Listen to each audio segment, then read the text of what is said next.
Günaydın. Günaydın. Ne yapıyorsunuz? Oyun oynuyoruz şu anda. Bu da sabah rutinlerimizden biri. Bu saat oyun saatimiz. Böyle rutinlerden biri bunlar. Bu. Ne yapıyorsun sen bakayım? Başka rutinleriniz var mı? Tabii var. Olmaz olur mu? Önce herkese bir günaydın demek lazım. Tabiata günaydın demek lazım ki onu ben her sabah yapıyorum. Hoppa! Her sabah yapıyorum. Çok da keyif alıyorum. Çünkü tabiat da her gün değişen bir şey. Yani hiçbir gün bir günden aynı değil. Ne enteresan değil mi? Bunu hiç düşünmüyoruz ama ben düşünüyorum. Güzel bir şey o değişikliği görmek. Uyku sizin için önemli midir? Çok, çok önemli. Yalnız benim için değil, zannediyorum herkes için çok önemli olmalı. Ama saati de önemli. Çok geç yatmayı çok sağlıklı bulmuyorum ben. Benim en geç 11-11.30 gibi yatakta olmayı tercih ediyorum. Çünkü büyüme hormonları o saatlerde çalışmaya başlıyor. Aslında daha erken ama artık 11, biz daha Akdeniz ülkesiyiz. 11-11.30 iyidir diye düşünüyorum. Ve o saatlerde yatmaya gayret gösteriyorum. Zaten ben gece insanı değilim pek. Hiçbir zaman da olmadım. Ondan sonra uyku bize çok iyi gelen bir şey diye düşünüyorum. Peki mutluluk bir seçimdir dediğinizde seçemediğiniz günler oluyor mu? Tabii oluyor. Bu her zaman kötü bir şey olması demek değil ama bazen insan iyi uyuyamamış oluyorsun, başın ağrıyarak uyanmış olabiliyorsun. Bütün bunlar olabilecek şeyler. Ama umumiyetle ben böyle kalkıyorum. Umumiyetle böyle kalkıyorum. Yürüyüş yapıyor musunuz? Evet. Haftada 2 gün yapmaya çalışıyorum. 2 gün diyorum çünkü 3 günü pilatese gidiyor. 2 gün yürüyüş yapıyorum ama onu da açık havada yapmayı tercih ediyorum. Hiç değilse bir temiz havada oksijenle yürüyüş yapmak çok güzel bir şey. Gerçi evde de mesela pandemi zamanında ben evde yaptım bütün yürüyüşleri. Ve çok da iyi netice aldım kendime göre. Çünkü en azından adım atmış olduğum bir hareket, kendim için bir şey yapmış oldum o arada. Çünkü herkes işte o depresyon dediğin şeye girdi herkes. Ne yapacağım şimdi? Evden çıkamıyorum. Ben evde oyalanacak çok şey buldum mesela o devirde. Ve aslında kendimle ilgili çok güzel şeyler buldum. Kendime iyilik yapmasını öğrendim. Ki bu çok önemli diye düşünüyorum. Hep bunlar benim kendi düşüncelerim yalnız. Merak ediyorsunuz diye bunları da veriyorum. Çünkü çok benim yaptığım videolara çok istek geldi. Şöyle ki ben eğer bir şeyi yapabiliyorsam paylaşmayı çok seven bir insanım. Onun için sizlerle paylaşmak istedim. Bunu mesela çok merak ediyorlar. Sabah kalkınca ne yapıyorum? Şimdi onlara yogayı da göstereceğim. Onu da çok merak ediyorlardı. Ne yapıyorsunuz orada diye. Öyle işte. Hadi başlayalım mı? Başlayalım. İlk önce güzel bir stretch'le başlıyoruz. Hepsini yapmayacağım. Yani ben bunlardan 5'er 6'şer tane yapıyorum ve onların hepsini yapmayacağım. Tek tek göstereceğim. O da zaten 5-6 kere yapınca her bir hareketi bir 10 dakika, bazen daha fazla, bazen de daha eksik sürebiliyor. Belki ileride bir sabah daha kamerayı açarız. Olabilir. Size bağlı. İsteğinize bağlı. Önce güzel bir stretch'ten başlayalım değil mi kuzum?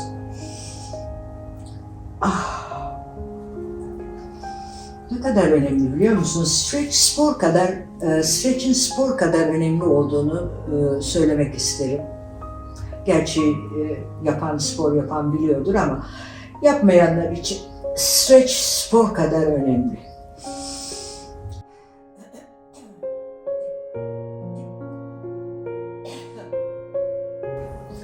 Bu. bunu yaptığı zaman insan aldığı haz çok çok önemli. Tina, bu tarafa geçer misin lütfen? Yani senin nasıl streç yaptığını görmek istemiyorlar. Benim yanımda olman çok güzel ama streçin biri bu. İkincisi, güzel nefesle şu ikinci hareket.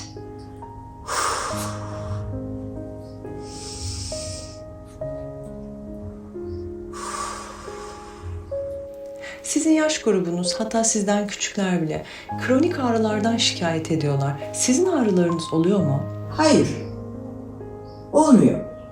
Şanslıyım mı olmuyor? Yoksa ben bütün bunları kendi kendime, kendi mantığıma göre hayatıma oturttuğum için mi olmuyor? Bilemeyeceğim ama zannediyorum hareketimden doğru olmuyor. Bu ikinci hareketti. Şimdi gelelim üçüncü harekete. Bu da çok çok güzel bir stretch. Bunu Tayland'da çok yapıyorlar, biliyor musun? Tayland'daki masajlar, ben Tayland'da 20 küsur sene evim vardı ve orada vakit geçirdim ve orada masaj çok önemliydi. Masajdaki en önemli şey orada bizim bildiğimiz masaj değil. Orada masaj dediğimiz şey stretch. Ve stretch, bu hareketleri, benim şimdi yaptığım hareketler, evet yoga hareketi ama bir de zannediyorum karışığı Tayland masajıyla yoga. Ve işte ne oluyor biliyor musun? İnsan kendi nasıl rahat ediyorsa onu yapmaya çalışıyor neticede. Bu üçtü de galiba, değil mi?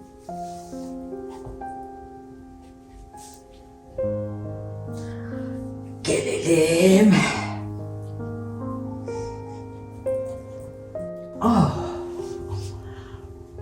Birkaç 4-5 nefesle bundan yapayım. Bir şey unuttum. Bir de şu kas çok önemli. Hele benim yaşlarımda. Çünkü bu hep çok oturduğumuz için, ben çok oturmuyorum ama gene de çok oturduğumuz için şunu hiç çok az insan stretch yapıyor bu kısmını, bacağın, ki çok önemli. Bu vücudun bu kısmına bağlantısında. Onu da yapıyorum. Bunda da 2-3 nefes böyle duruyor.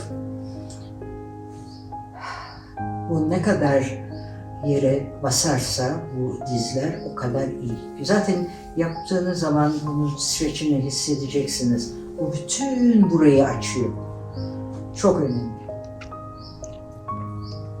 Dediğim gibi ben biraz karıştırıyorum yani her şeyi.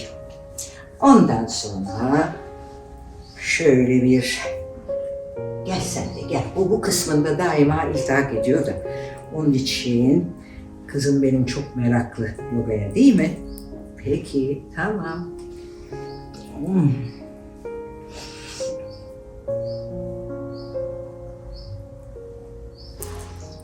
Bu da çok önemli çünkü bu kalçaların şu kısmındaki açıklığı sağlıyor. Onu da ne yapıyorsun sen bana? Sen bana ne yapıyorsun? Ha? Anlat, ne yapıyorsun? Ne istiyorsun? Yoga bak, sen de çok güzel yoga yapıyorsun, biliyoruz ama yani. Oh. Size gelen mesajları okuyor musunuz? Okuyorum hepsini. Hepsini okuyorum. Onun için dedim bugün böyle bir şey yapalım. Böyle bir gün geçirelim diye. Yogayı merak etmişler, daha bitmedi. Yogayı merak etmişler. Benim ne yaptığımı merak ediyorlar, eksik olmasınlar. Ben de onlara elimden geldiğince nasıl bir yaşam sürdüğümü anlatmaya çalışacağım. Zaman içinde tabii, her gün bunu yapamayız. Yoga bitmedi. Bak bu da çok güzel bir şey. Ama dediğim gibi nefes çok önemli.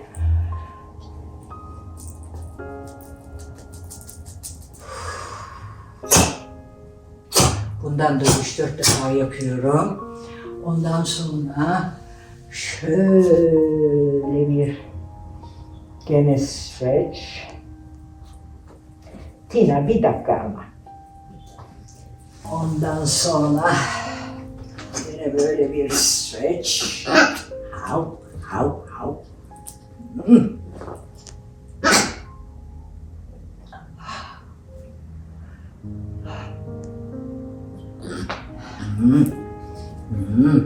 Ne istiyorsun benden? Ne istiyorsun benden? Bu da öbürü.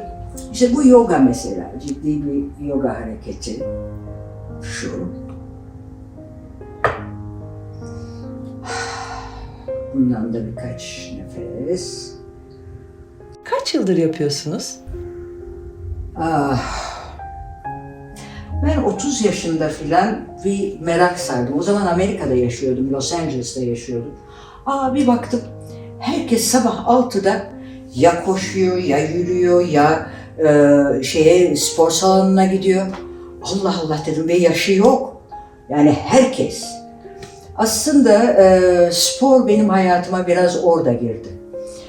Ve spor salonuna gitmeye başladım. Diyelim işte 30 yaşlarında başladığımsa bugünkü yaşımı da bildiğinize göre budur. Ay ay ay. Bilmeyenler için kaç yaşındasınız? Bilmeyenler için 74 ve bu sene 75. Nasıl? Güzel.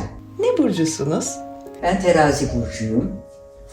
Terazinin çok dengeli olduğunu söylerler ama ondan çok emin değilim çünkü terazi de uçlara gidebilen bir burç diye düşünüyorum. Artistik olduğunu biliyorum. Çok burçlara inanmam aslında. Ama bazı karakteristikleri bana çok uyuyor. Çok. Yükseleniniz var mı? Enteresan bir şey. Yükselenim yay deniyor, koç deniyor. Yok koç değil. Hangisi o? Çünkü anneciğim, Allah rahmet eylesin, canım benim, saatini bilemedi. Sememişim galiba öğleden evvel doğmuştum dedi bana. İşte bildiğimiz bu kadar. Sonra öğreniliyormuş ama benim çok merakım olmadığı için çok içine girmedim açıkçası. Ajda bu işleri çok iyi bilir. Ve o bana dedi, galiba seninki bu diye. Oradan kalma. Peki bitti mi yoganız? Bitti. Bu kadar. O zaman rutinlere devam edelim. Şimdi ne yapacaksınız? Şimdi ne yapacağım? Şimdi kalkacağım, yüzümü gözümü yıkayacağız. Beraber gidiyoruz. Böyle kucak kucağa. O iskemle de beni bekliyor. Ben yüzümü yıkayacağım.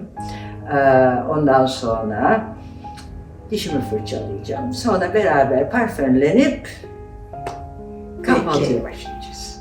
Sürdüğünüz kremler var mı sabahları? Tabii var. İsmini söyleyemem ama maalesef. Çünkü ama her sabah, yani her sabah ve akşam ben yüzüme krem sürmeden ne gece yatarım ne sabah kalktığımda güne başlarım. Bunlar o çok pahalı kremlerden mi? Hayır. Daha çok eczanede satılanları tercih ediyorum. Bir ara onları denemedim dersem yalan olur. Hepsini denedim. Sonra çok enteresan, benim bir Vogue mecmuasının beauty güzellik kısmını yazan çok aklı başında, çok bilinçli bir arkadaşım oldu. Hala da arkadaşım. Bana dedi ki Semerus'cum dedi, o içine girdi çünkü bu işin. O kremlerin nasıl yapıldığı, nerede yapıldığı, içinde neler oldu. Ama bu dediğim 30 sene evvel filandı, 35 sene evveldi. Dedi ki Semerus'cum, her biri çoğu aynı yerden çıkıyor biliyor musun? Yani L'Oreal, Dior'a da yapıyor, Lancome'a da yapıyor, bilmem başka büyük bir isme de yapıyor ama esasının aynı olduğunu biliyor muydun dedi bana. Ve çok şaşırdım o zaman, bilmiyordum. Ben de kullanıyordum bütün bunları. Ondan sonra daha eczanede satılan daha özel şeyleri tercih ettim. Arada kullanmıyor muyum? Kullanıyorum. Kullanmıyorum dersem yalan söylerim. Arada böyle periyodik. Şimdi ama teknoloji çok değişti. Mesela Japonlar inanılmaz şeyler koyuyorlar içine. Eskiden bilinmiyordu bunlar. Anlatabiliyor muyum? Şimdi ciddi bir çalışma var bunun üzerine. Kadın ve kadın güzelliği koruma üstüne. Onun için ben biraz onlara da hayranım, Japonların çalışma şekline. Peki o zaman hadi devam edelim. Hadi bakalım. Hadi bakalım gidiyoruz.